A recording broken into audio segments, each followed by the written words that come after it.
Which part of the Indian constitution deals with fundamental rights? Fundamental rights deal ചെയ്യുന്നത് Indian കോൺസ്റ്റിറ്റ്യൂഷൻ്റെ എത്രാമത്തെ ഭാഗത്താണ്? ഏത് പാർട്ടിലാണ്? പാർട്ട് 3യിലാണ്. Part 3 of the Indian constitution deals with fundamental rights. ഇനി ഫണ്ടമെൻ്റൽ റൈറ്റ്സുമായിട്ട് ഡീല് ചെയ്യുന്ന ആർട്ടിക്കിൾ എത്രയാണ്? ആർട്ടിക്കിൾ 12 മുതൽ 35 വരെയാണ്. അതിൻ്റെ അകത്ത് 6 ഗ്രൂപ്പ് ഫണ്ടമെൻ്റൽ റൈറ്റിനെ പറ്റി പറയുന്നുണ്ട്. അതിൽ ആർട്ടിക്കിൾ 12ൻ്റെ അകത്ത് സ്റ്റേറ്റിനെയാണ് ഡിഫൈൻ ചെയ്യുന്നത്, സ്റ്റേറ്റിനെ.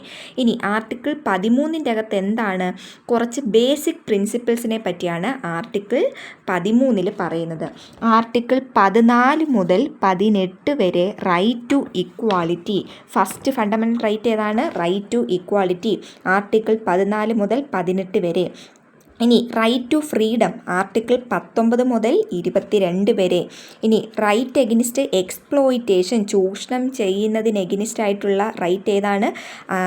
ആർട്ടിക്കിൾ 23 മുതൽ 24 വരെ. ഇനി right to freedom of religion, നമുക്ക് ഇഷ്ടമുള്ള റിലീജിയൻ നമുക്ക് പ്രാക്ടീസ് ചെയ്യാൻ വേണ്ടിയുള്ള റൈറ്റ് നമുക്ക് തരുന്നത് ആർട്ടിക്കിൾ 25 മുതൽ 28 വരെ. കൾച്ചറൽ ആൻഡ് എഡ്യൂക്കേഷണൽ റൈറ്റ്സ് പറയുന്നത് ആർട്ടിക്കിൾ 29 മുതൽ 30 വരെ. ഇനി റൈറ്റ് ടു കോൺസ്റ്റിറ്റ്യൂഷണൽ റെമഡീസ് പറയുന്നത് ഏതിൻ്റെ അകത്താണ്? ആർട്ടിക്കിൾ 32 മുതൽ 35 വരെയുള്ള ആർട്ടിക്കിളിലാണ്.